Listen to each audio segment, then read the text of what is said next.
former Buffalo Bill linebacker Shane Conlan on hand today. As part of the event, he signed a number of items, including a jersey for the Chautauqua Sports Hall of Fame and about 50 copies of Gail Jarrow's latest biography on Justice Jackson. Conlan is donating the books to Jackson Elementary in Frewsburg, where he went to school. I'm going through that same stage right now with my son. My oldest, I have four children. My oldest is a pretty good football player, and I'm trying to tell him through that very few people get to the position where I was, and you really need to work hard in school. So, and he has done that very well. So, hopefully, you can only play football for so many years, obviously, and so it makes all the difference in the world. Interesting to note, Conlan's coach at Frewsburg his coach at Frewsburg is now the superintendent of the district. Also, Jackson Center Chair Greg Peterson sat down for a one-on-one with Conlan as well. Football town. It feels like a football town. The climate there, the winds of the lakes, the whole thing reminds you of a football game of the 60s. It's very nostalgic and very classic in that way. And you could talk about the football teams in all the cities in America, but I promise you, it's deeper there. It's deep. Where else would you rather be than right here, right now? Would you rather be than right here, right now? There are real seasons in Buffalo, and that's Bill season and waiting for Bill season. That's the way it is in Western New York. It's a way of life. The Bills are a way of life. Buffalo on a Sunday afternoon, baby! Yeah! This movie is rated R. Adult language and violence. Lots of...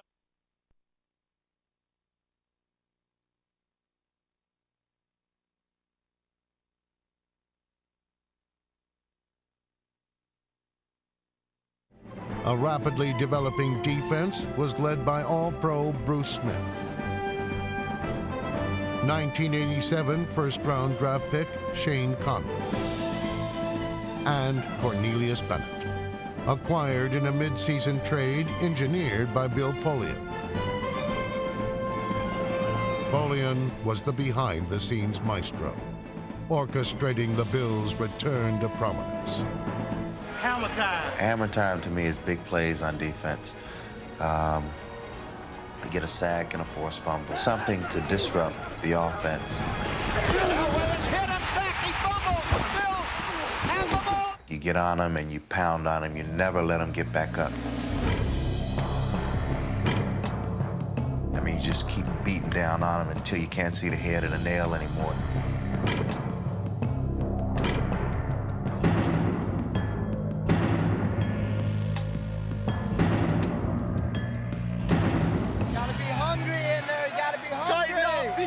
Tighten them now. Elway waits for the snap, backs up in the pocket.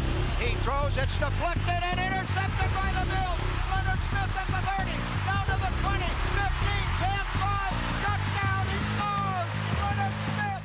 You can get it done. You can get it done. What's more, you gotta get it done. Let's go, guys. We're going to knock their ass off.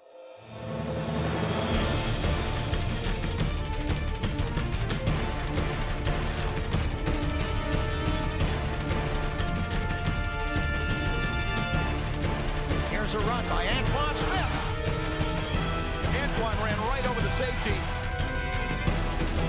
A running play. Thurman Thomas breaks it at the 25. Still on his feet at the 20. Gets down to the 15. The Tampa 5 and scores. To the city of Buffalo, to the Buffalo Bills organization, I love you. The Bills have done it again. Do you believe it? And now it's for the 2000, boys. It's like a college town in many ways. If you go to downtown Buffalo, there's banners out the windows, people wearing sweatshirts and T-shirts. Go Bills, go Bills. Ferguson rolling out, looking, throws toward the end zone. It is good for the touchdown. They tore the goalposts down and they passed one of the uprights all the way up from the field to my box. And that was part of what we wanted to give back to them. We wanted to go out and play extremely well. We wanted to make those people very proud of us. What a fantastic play by Jim Kelly. Spectacular touchdown run by Kenneth Davis. Oh, was that ever spectacular? We're awesome. to be able to accomplish what we did, it's unbelievable. I mean, how many teams get to the Super Bowl as many times as the Buffalo Bills? That whole run was a run of greatness, and history will show that there won't be another team to do what this team did. Reed at the 20-yard line, still on his feet, to the 15, down to the 10, to the 5, in for the touchdown. I still hear echoes from those sounds which glorify this game. I hear the cheers of the crowd. Bills can win it here. White puts it down. The kick is on the way, and it is good. And the Bills have won it. Incredible. What a comeback by the Bills. The memories, they're treasured memories. And to have been part of it, is it gratifying? You bet it is. Touchdown, Roscoe Parrish! Unbelievable! 73,000 jaws dropped right now because just electrifying, and he brings this crowd to life once again. All people wanted in Buffalo was just one. Just once to say, yes, our time has come. Molds, James Lofton, Pete Metzelaars, Joe DeLamiere, Kent Hall, Jim Richards, Steve Christie, Bruce Smith, Fred Smerlas, Darryl Talley, Cornelius Bennett, Mike Stratton, Butch Bird, Nate Odoms, George Sames, Henry Jones, Brian Moorman, Steve Tasker, Marv Levy, and Shane Conlan. That's an incredible company that you are in, and congratulations. Thank you very much, Greg. It is quite an honor. I think I benefited from growing up in this area. I had a lot of votes in this area, so I'm sure that had something to do with it. But yeah, it's a great honor.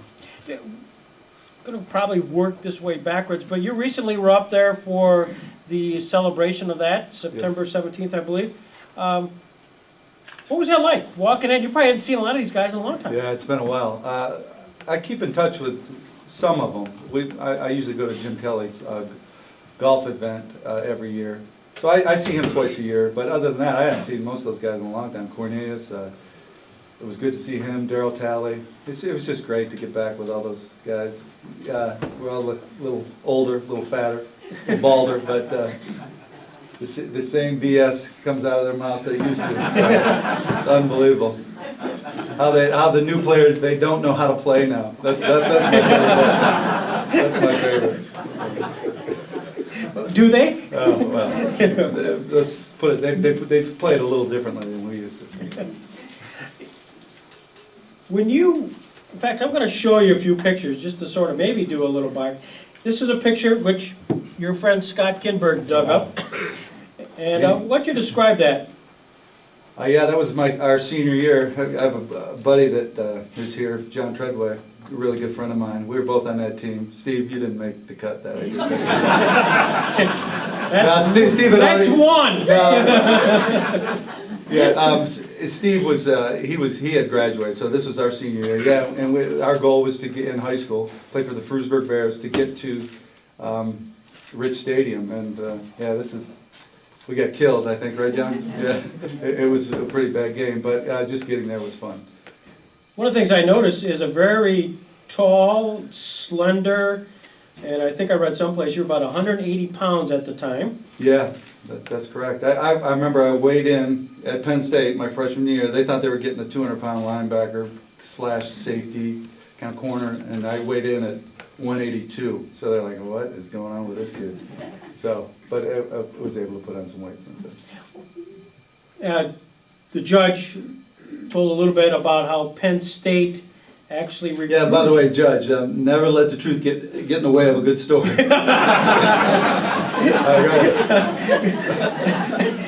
This doesn't shock this crowd, by the way. Right.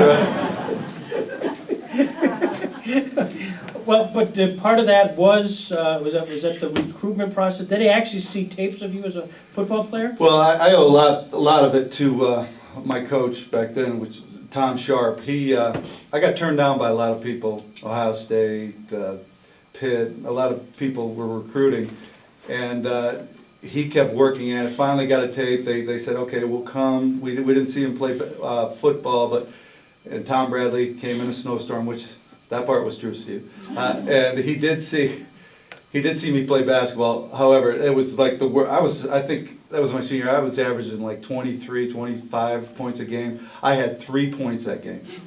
But I fouled out in the third quarter, so it was So I think they like that. But yeah, and I was so upset because I really didn't play that well, but the next week they offered. So did you get did they explain that they were looking at for other things? Obviously, they just wanted to see, obviously my athletic ability and I guess aggressiveness. I don't know. Well, if you fouled out by the beginning of the third quarter, good job. Right.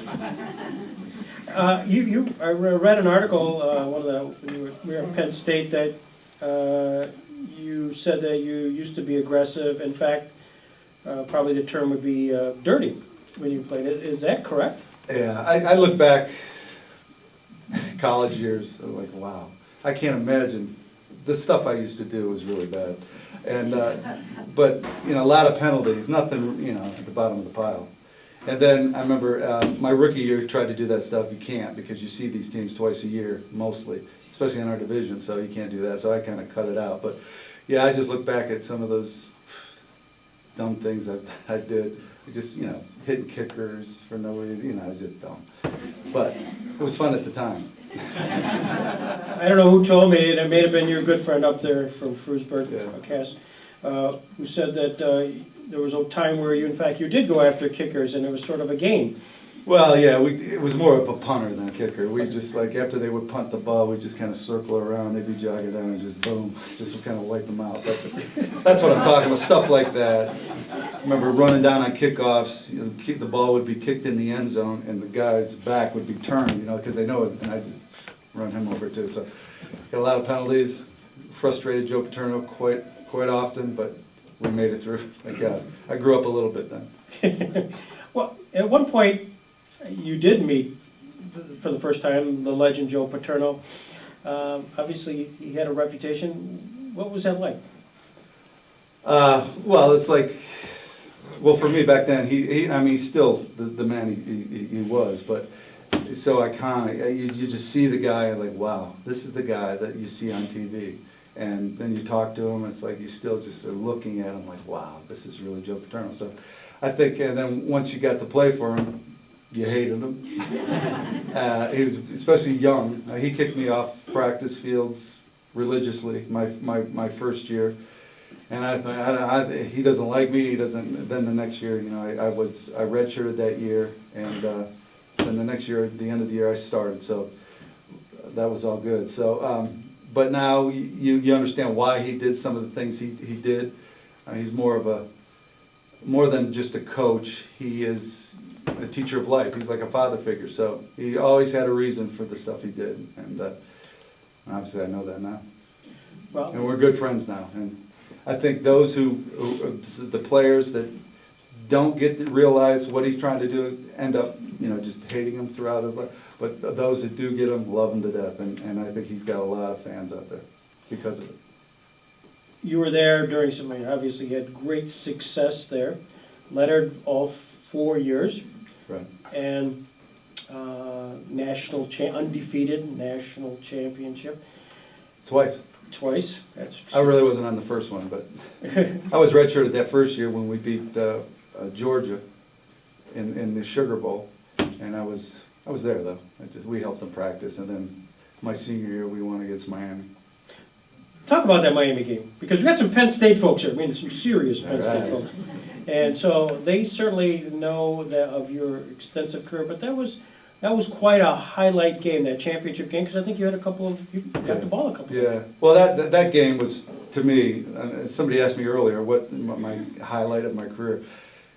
I would say that game in particular because, first of all, the way it came down, it was like good against evil. Back then, Miami was with Jimmy Johnson, and all they dressed in fatigues, and the whole thing was, and we were the good, clean-cut guys. So I think that's the way it started out, and then just that team was an awesome team. We were just very, very lucky that Vinny Testaverde threw 6 interceptions. Otherwise, that team is a tough team. But we were able to get them, and I got 2. I think a couple other linebackers had 2, so it's a big win for us. You're underplaying one of the pivotal plays of the game, which actually led up to Dozier's final touchdown. Let's talk about that. Oh, yeah, it's funny you should bring that up. My brother, who had just left, Kevin, the first thing, I remember, after the game, he's out in the park, they all came to the game, he said, the first thing out of his mouth is, why didn't you score? He said, you just jumped and fell. And I was like, yeah, you're right, I should have, I kind of jumped over this guy, and if I took another step, I probably would have scored. But yeah, it was just, I guess I read it, it's so long ago. I read it and jumped and ran it. Game's over. What's the locker room like? Oh, And it's you're great. national champions, and you're part of that, pivotal part. Yeah, it was great. I just remember I had to get up the next day to go to the Today Show. It was Joe and I, so we were up until 5 o'clock in the morning. And then I jump in a limo with Joe, and then that next day had to go to Japan for the Japan Bowl, which was like miserable. And we were all in coach. And I had a leg brace on because I hurt my knee at the end of that game, and miserable. But that night was great. We were all stealing, I remember this, you're stealing beer out of Joe Paterno's suite because he was in the back suite and open. So we were old enough. We were 22 back then. So it was a great time.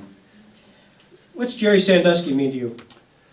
He's obviously the reason that linebacker U name came out is because of him.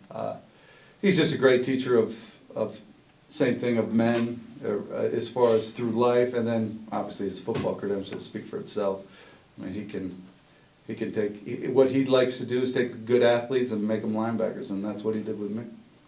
Name some of the other guys that you kind of in that talk about linebacker U. This is quite an impressive list. Yeah, I think, well, Buffalo has two. Well, one, I'm not sure about the new guy, Maven. He seems like a really nice kid. I know Puslesny pretty well. He grew up right across where I live in Hopewell, and I live in Swickley. It's just, the Ohio River, and we work out at the same Y, so I see him there every once in a while.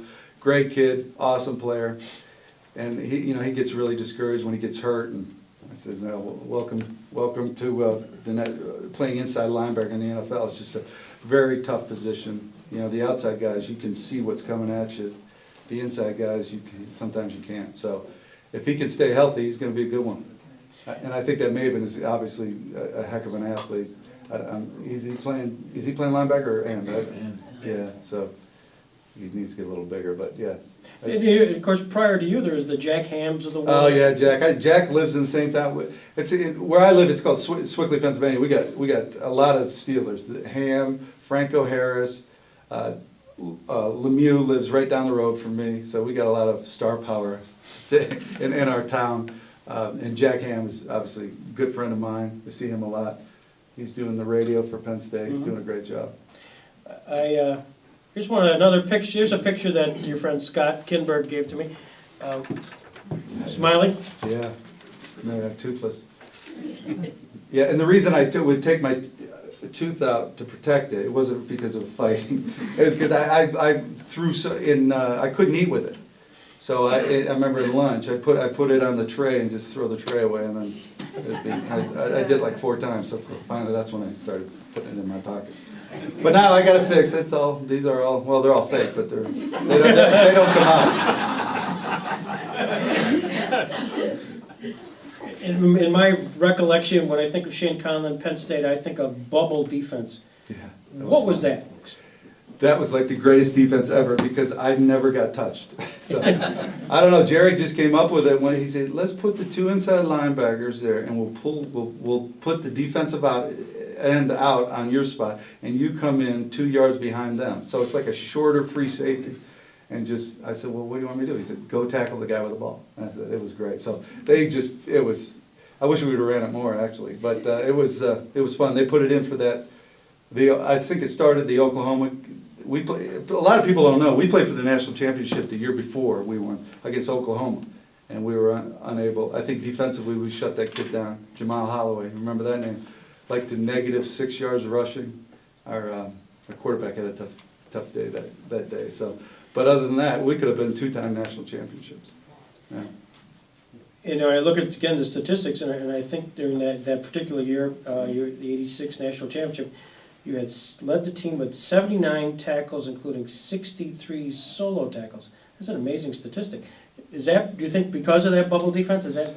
No, actually, he put that in for just the bowl game, and then we did it that next year a few times. And then I just remember this picture, like this guy right here, Trey Bauer, who's one of my locker mates, a good friend of mine. He hated it because he was just, I'm just giving myself up for you. I said, that's right. It was beautiful. They absolutely hated it. So we didn't do it a whole lot the next year until we did it in the Miami game also. Yeah. You had a chance to leave your junior year to possibly put yourself into the draft. Right. What was the decision behind all that?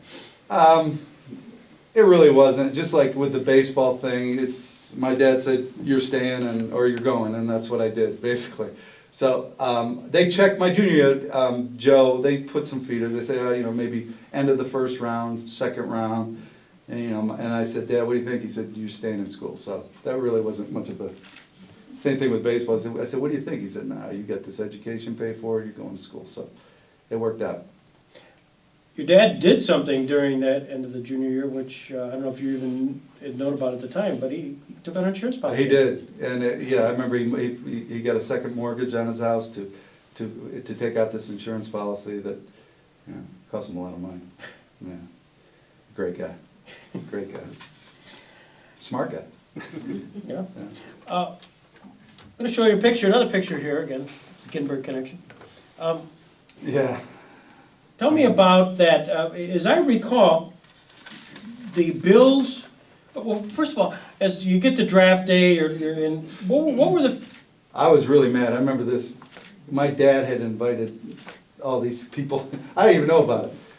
That's at my house, right? Yeah. The draft day. I wake up and there's cameras everywhere. I said, "What is going on?" He said, "Oh, they wanted to come." So, but other than that, so I just remember I got a call from the Cleveland Browns the night before saying that they were going to trade Clay Matthews, or not Clay, Chip Banks, and they were going to take a linebacker, and they were going to take me. And everything, they traded up from I think the 10th spot to the 5th spot, and they said, and linebacker from Duke University, this Junkin kid, and they took him, and I was like, oh. So then I remember I grabbed these guys, and my brother, and John, and Steve, and we went outside and just playing hoops, and then I heard the yell. I could hear my mother, everybody's clapping, and so obviously I must have gotten picked, so it was great. But I was outside the whole time. It gets really frustrating, nerve-wracking. Oh, I can imagine. Did the Bills, did they do some trading with the Oilers to kind of... Right, well, they had, the Bills at that time had the second pick, and they thought they could, this is the way Bill Bowling told it, whether he's BSing, but I think they thought I'd still be available at the 8th spot. They wanted me, so they just got a few more picks and picked down. They traded down to the 8th spot. So. Did you have an agent at that time? I did, yes. Was that, was it hard to select who an agent might be? Not really. It wasn't for me, which I owe a lot to Paul Webb. I think he's still a local attorney here. Mm-hmm. He and my father and I sat through 2 days of interviewing. We hired him to help us through this issue, and we all came down to the same guy. The opposite of Drew Rosenhaus. If you ever see that guy, the flashy guy, we were nothing like that. The guy I chose was Brett Senior, really low-key guy. It's about, for me, it's all about the athlete and not the agent, where I think that Drew Rosenhaus is all about him. So, how do you feel about Drew? Yeah, I know that Dan Connor, all of Penn State knows him. That's his agent. I said, what are you doing with that guy? Yeah. And this Dan Connor is the quietest kid you've ever seen in your life. Yeah, but anyway. Buffalo, Buffalo having selected you in the 8th overall, first round. Were you happy about that? Yeah, absolutely. It was playing for my hometown team, basically. It was great. Till the end, it got a little, just the fans were getting a little antsy. But other than that, yeah, it was great. I loved it. I remember coming home. I could come home anytime I want. Lived in Chautauqua with Steve. Yeah. See him on a day off. It was fun. I saw one of my bosses, Mayor Dave Krieg, and he remembers those days as you had a picture with it. Was Judge Cass part of that world too? He was. He was, okay. Enough said? Yep. Yeah, we had fun. Okay. We'll talk about this later. You do know what he said about you beforehand, don't you? Yeah, I did. Yeah. Okay. You walk into the Buffalo Bills, 1987. We didn't quite reach the glory years yet. Could you sense it? Did you sense the rebound of Yeah. I mean, you could tell, especially on offense. We had a guy named Jim Kelly. I mean, the guy is. I remember just watching him throw a long ball. It's like, my God. I mean, every pass is right there. He will go down in history as being the best long ball thrower ever, I think.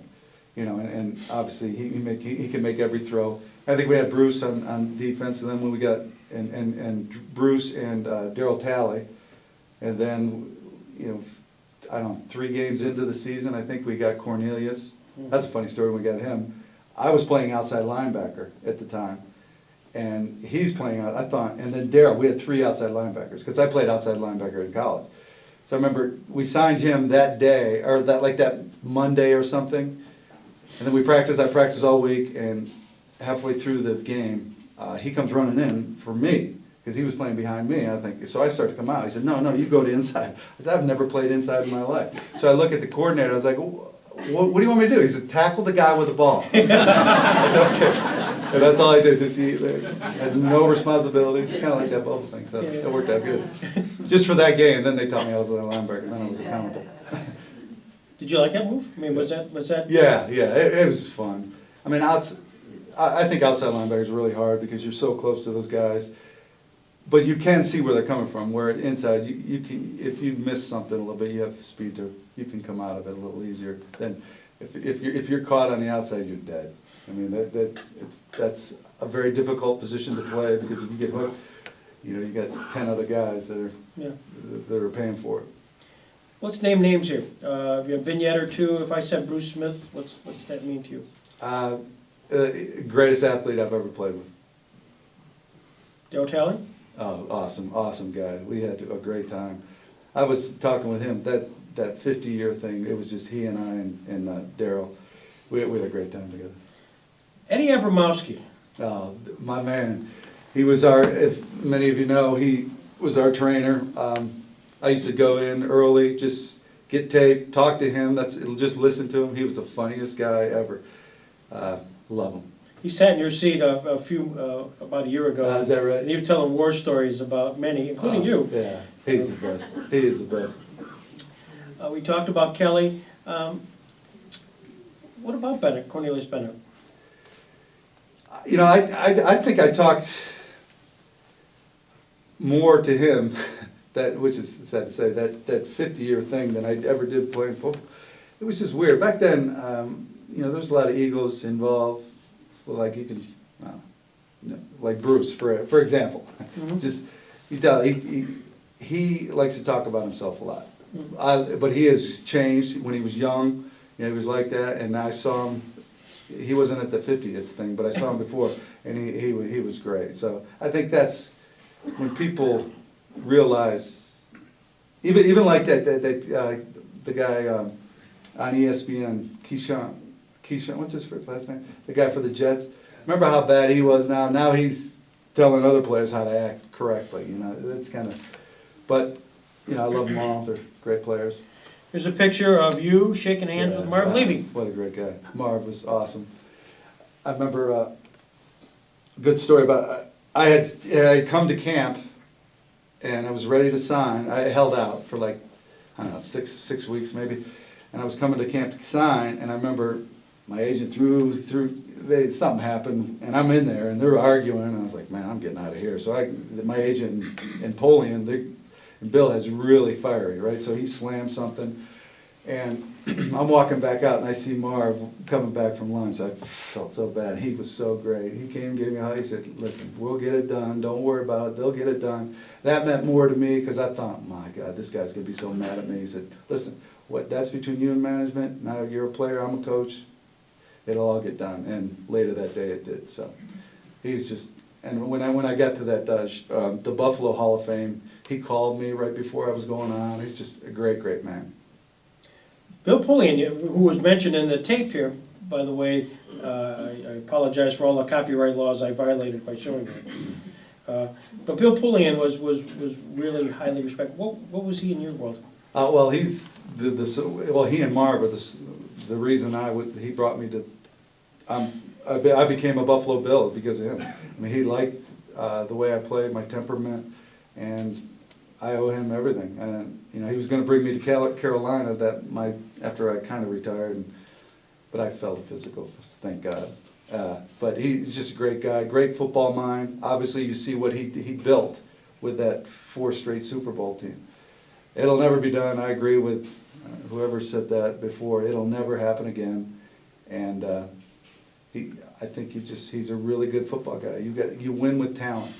I'm not sure if that's why the Bills are struggling now, or not. But I think if you get a good football guy in there, they'll get the right people in. What happened to Thurman Thomas' helmet? Yeah, I still don't know. I was on the other end. Yeah. It was offense on that side, which is kind of funny. There's 2 separate teams. Don't kid you. We're not all together. There's 2 separate teams. There's the offense and the defense, and then you meet on game day. Is basically it. And so we never saw them a whole lot because it's all meetings all the time. You just meet, go to practice, and then go back to meet. So then we meet on Sundays and after the game at Jim Kelly's house. That was a lot of fun. Yeah. He's keeping going. Yeah. There's more to this when he said. No. A couple of games, of course, for all us fans who lived during that time period that jump out. And one is wide right. Feel bad for him. Tell me a little bit about what was going on and maybe the senses. The offense, I mean, you're now off the field. It's the final drive. Yeah. Kelly's sort of moving his way down, and I'll tell you an Adam Linger story here in a second. Well, I think for me, it was just we had played so well up to that point defensively. Offensively, they were out of their mind. They scored every time they touched the ball, and it was true in that game. Every time they touched it, but we couldn't get off the field. So we did not play. That was our worst game of the year.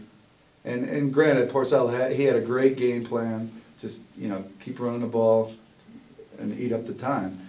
So I blame the defense more than I blame Scott Norwood. I mean, although that's his job, but that's why you want your kids to be punters, not kickers. There's no pressure on punters.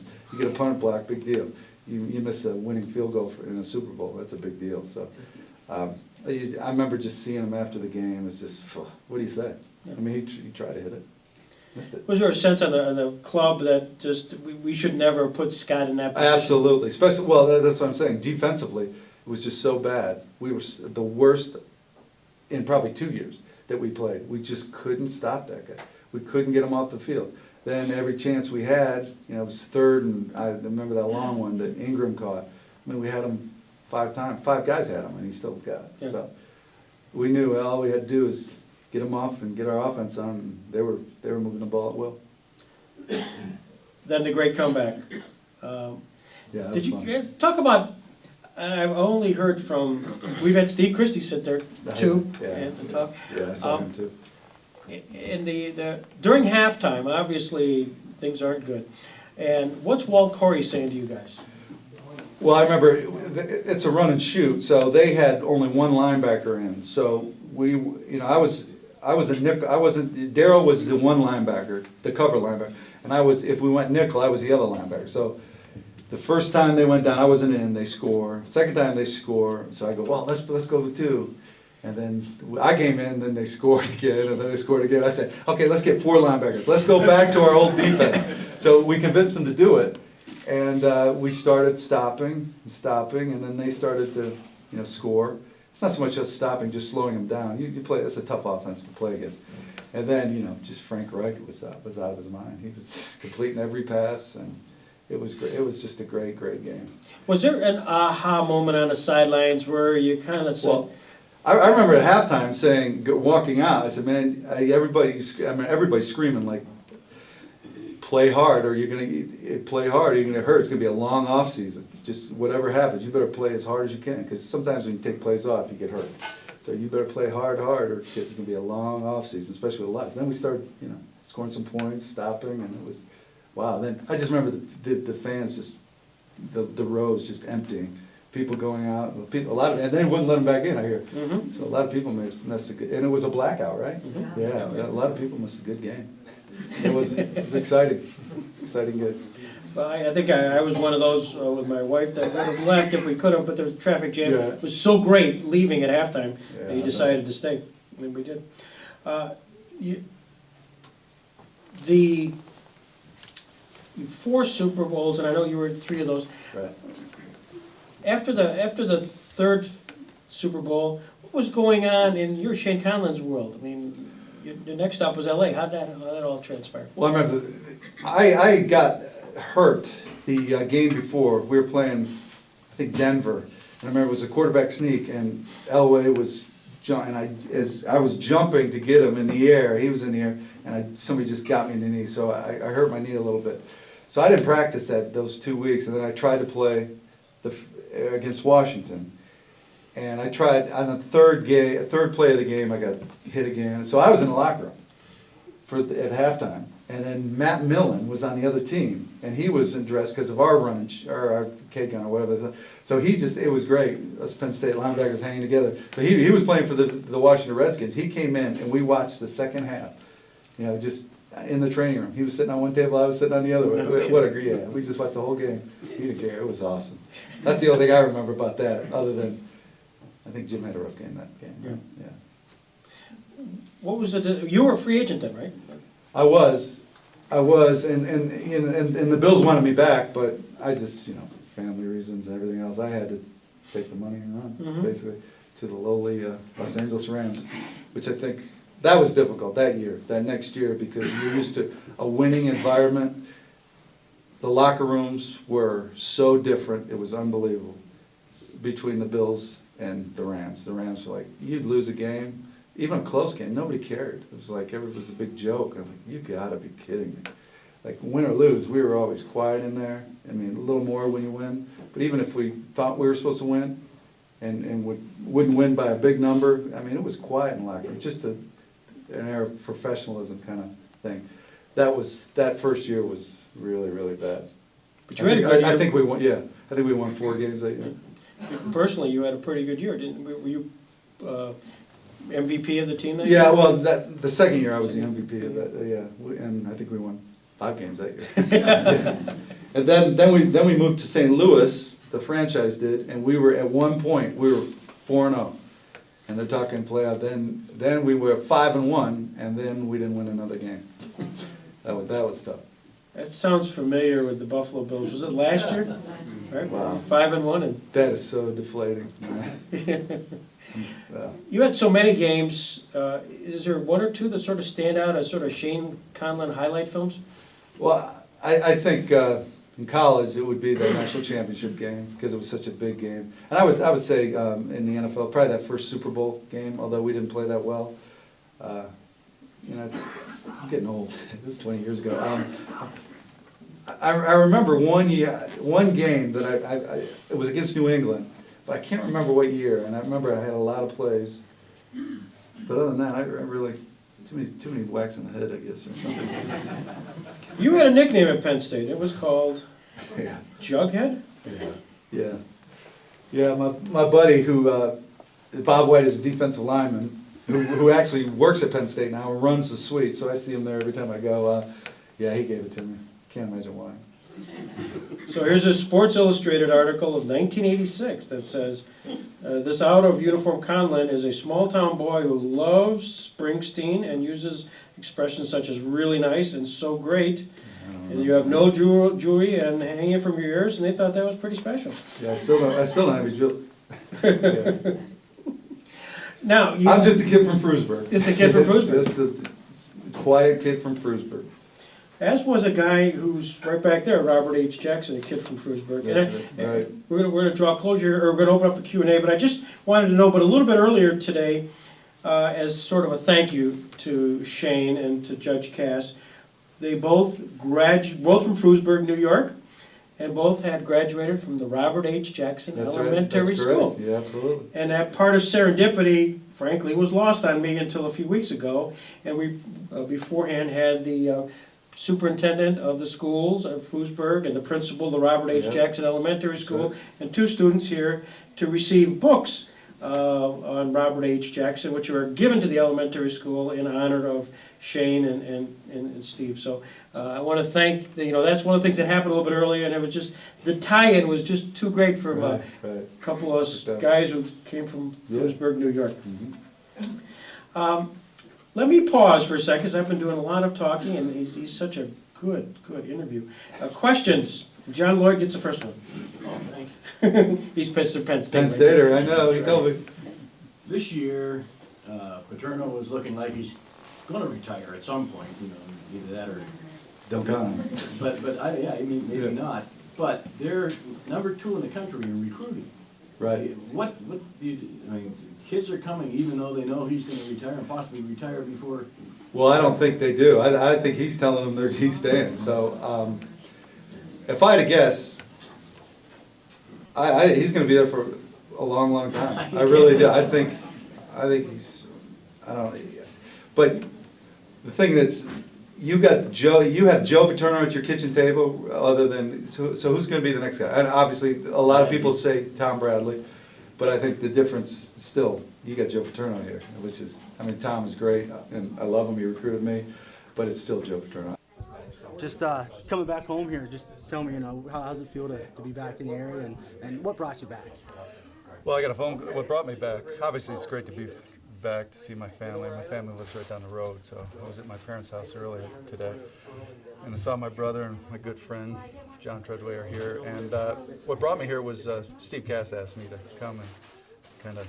I said, as long as I don't have to talk, I said that'll be fine. And they're going to ask questions, so it's basically to support Steve and what he's doing. And is it nice to be able to give back to Frewsburg and the schools that you obviously helped make you the man you are today? Oh, absolutely. It's great to. I'm glad to see one of my old coaches, Steve Vanstrom's here, who's now the superintendent at Frewsburg. So it's great to see him, and I haven't been back to see a game in a long time in Frewsburg, so hopefully next year, because my kids are playing now too. So, but it's great to be back. Absolutely. And then the books, obviously, education being the outstanding point here. How important is it to let young kids know that education and reading are very important to them? Well, it's very important. Obviously, I'm going through that same stage right now with my son. My oldest, I have four children. My oldest is a pretty good football player, and I'm trying to tell him through mine that very few people get to the position where I was, and you really need to work hard in school. So, and he has done that very well. So, hopefully, you can only play football for so many years, obviously, and so it makes all the difference. A rapidly developing defense was led by All-Pro Bruce Smith. 1987 first-round draft pick Shane Conlan. And Cornelius Bennett, acquired in a mid-season trade engineered by Bill Polian.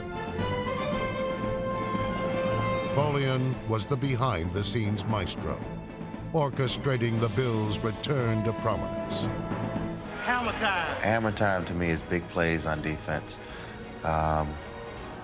Get a sack and a forced fumble, something to disrupt the offense. You get on them and you pound on them. You never let them get back up. I mean, you just keep beating down on them until you can't see the head of the nail anymore.